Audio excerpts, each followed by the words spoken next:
Em termos de campeonato brasileiro, é o mais puxado, talvez, de toda a temporada. E o Juan, já com 39, 38 para 39 anos, dificilmente vai ter, até pelo histórico dele também, de lesões na carreira, condições. Eu acho melhor ele dosar, coloca num jogo, tira do outro e tal, mas a avaliação dele sobre a importância do Juan para o time foi exatamente a mesma que eu fiz aqui, né? A liderança, da experiência, da qualidade técnica indiscutível, que não precisa provar nada a ninguém. É um jogador de seleção brasileira, de Copas do Mundo, então isso aí a gente não discute, é só mesmo saber o quanto ele aguenta e dosar isso para que faça bem ao time. Eu acho que um aspecto muito importante para o Flamengo, a partir de agora, né? Não agora na quinta rodada, mas já no dia 14 de junho, o Flamengo jogando na Arena da Ilha, né? No estádio que ele projetou para mandar seus jogos no Campeonato Brasileiro. E hoje a gente viu aí o Zé Ricardo reclamando muito do piso, como ele colocou, do gramado em Volta Redonda, e pelo menos na televisão não me parece realmente muito bom o gramado do Raulinho de Oliveira, mas pelo que a gente tem acompanhado na ilha, é outra situação, né? O gramado lá está em plenas condições, né, gente? Ao que parece, né, o Flamengo vai, a partir de agora, mandar seus jogos lá na Ilha do Governador, e as imagens mostram um gramado perfeito. É claro que às vezes engana, mas não tem por que estar ruim. Ele está sendo tratado desde o início do ano, foi replantado, não tem nada a ver com o gramado, que era péssimo ano passado, quando o Botafogo mandava os jogos lá. Foi uma solução que o Botafogo encontrou de urgência e ficou com o gramado que tinha lá, que era usado pela Portuguesa da Ilha em jogos de segunda divisão. Agora não, o Flamengo tirou tudo, botou um gramado novo e não está sendo usado, está lá limpinho, bonitinho, esperando o time do Flamengo chegar. Então a gente imagina que ele vai ser perfeito, que o Flamengo não tenha esse tipo de dificuldade, esse tipo de reclamação, porque realmente o gramado ele interfere diretamente no desempenho técnico da equipe. Isso aí é indiscutível. Tem que jogar em qualquer gramado? Tem, óbvio que tem. Mas se tem um gramado bom, óbvio também que o time vai jogar melhor. Claro, claro. Porque hoje o futebol tem muitos detalhes, né? Tem muitas filigranas. O cara, para bater bem na bola, perder um gol cara a cara, a bola quica, sobe um pouquinho mais. Tudo isso, a velocidade dela no gramado, se você consegue fazer o toque ou não, depende de você ter um piso perfeito. E ao que parece, o Flamengo vai ter agora, portanto, foi um caso muito específico do jogo de hoje. O Flamengo investiu muito no sistema de irrigação, drenagem lá na Arena da Ilha, né? E a mesma empresa que hoje presta serviços, né, para o Maracanã, no Maracanã, é a empresa contratada para cuidar do gramado, são especialistas realmente, e a empresa contratada para cuidar do gramado da Arena da Ilha, também a nova casa do Flamengo. Exatamente, no Ninho do Urubu. Ou seja, o padrão será o mesmo. Ô, Eugênio, bem lembrado. Isso aí e nessa questão de detalhes faz muita diferença. Vai treinar num gramado idêntico ao que vai jogar. A gente está aguardando a chegada do Jair Ventura, hein? A gente vai até o vestiário do Botafogo também, porque a impressão que passou, e até a gente comentava isso já no segundo tempo, o Botafogo, até por motivos óbvios, jogando como visitante hoje no Clássico, o Botafogo festeja mais o resultado, até da maneira como terminou a partida, né? Sim. Porque, não sei se você teve essa impressão, gente, mas me pareceu o Zé Ricardo muito abatido, né, com o resultado, né? Sim, porque você tem que olhar, o Flamengo é um time que entra no Campeonato Brasileiro pensando em ser campeão. Pelo investimento que tem, pelo que representa dentro do campeonato. E aí passa mais uma rodada e o time não vence. O Flamengo venceu apenas nesse Campeonato Brasileiro o Atlético Goianiense. Empatou. Tudo bem que a tabela do Flamengo é difícil nesse início de campeonato, né? Estreou logo contra o Atlético Mineiro. Sim. É difícil, é complicado, né? E o jogo de hoje é um clássico, na quarta rodada mais um clássico. Então o jogo que o Flamengo teve teoricamente mais tranquilo foi contra o Atlético Goianiense. Esse ele venceu. Mas e aí? São 4 rodadas, 1 vitória e 3 empates. É pouco se você pensar em aproveitar o início do campeonato para fazer a tal gordura. Claro. Lá na frente, os outros times vão crescendo, vão se arrumando, então ele deixa 2 pontos. Em Campeonato Brasileiro, empatar é quase perder. Porque você deixa 2 pontos no caminho e a vitória é critério de desempate. É o principal critério de desempate. Então não adianta você empatar 3 jogos. É melhor você ganhar 1 e perder 2. Tem os mesmos 3 pontos, só que no critério de desempate tem uma vitória. A gente lembra, Eugênio, que antes do Campeonato Brasileiro começar, e aí a gente faz aquela pesquisa, né, até com os companheiros, com os colegas aqui no Fox Sports, enfim, a grande maioria apostando nesse trio, Atlético Mineiro, Palmeiras e Flamengo. Hoje a gente não tem esses times, pelo menos agora, brigando por liderança, no topo da tabela.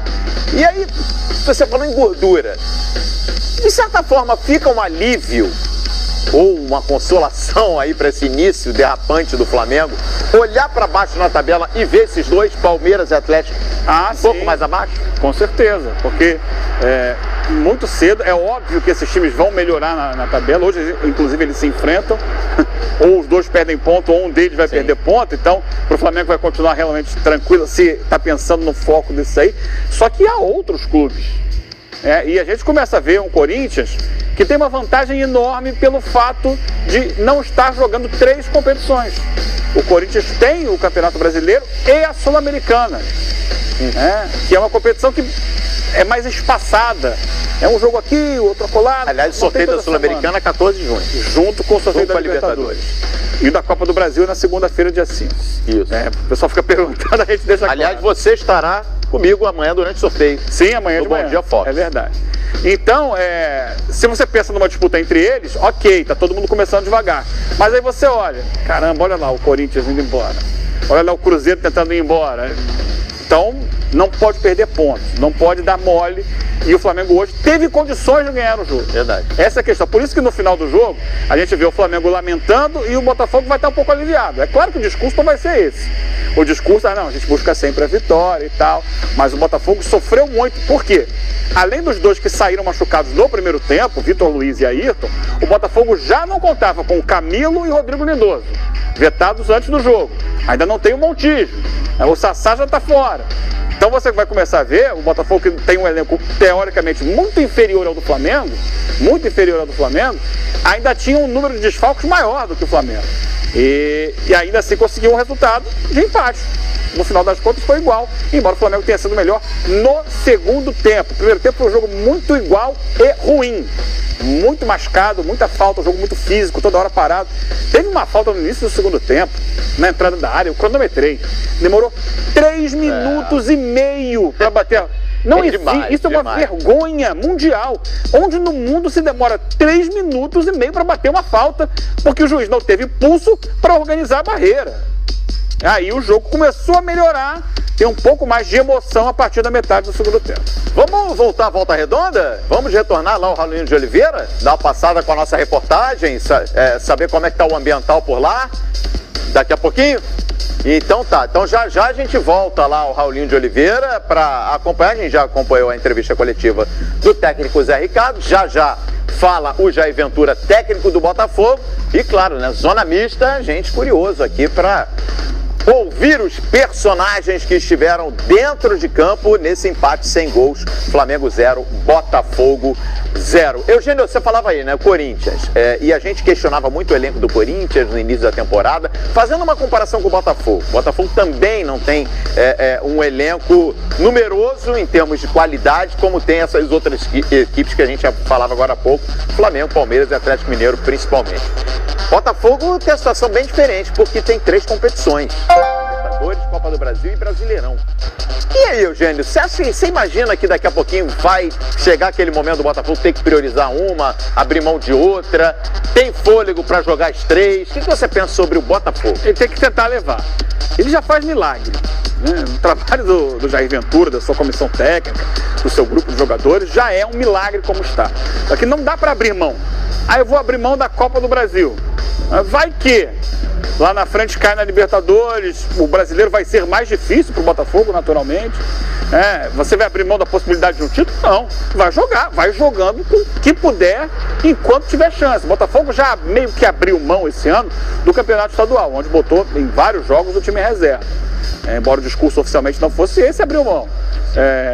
Pensando no resto da temporada, tem que jogar sempre com o que tiver de melhor. Porque você não sabe, não vou priorizar a Copa do Brasil, beleza? Copa do Brasil. Então vou poupar o time no Campeonato Brasileiro.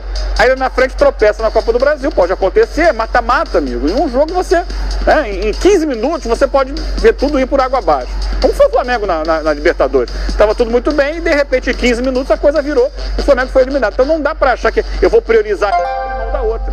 Aí deu ruim, como se diz nessa, você não tem mais a outra também. Então tem que pensar em levar do jeito que for. E o Botafogo vem se superando. É impressionante a capacidade de superação do Botafogo desde o ano passado.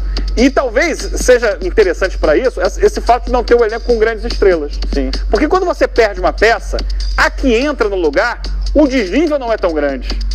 Entendeu? Ah, não tem um grande time, beleza. Imagina, o Flamengo perdeu o Diego. O padrão, a qualidade do time oscila menos. Não tem um jogador do nível do Diego para entrar no lugar dele. Então o Flamengo sentiu muito a ausência do Diego.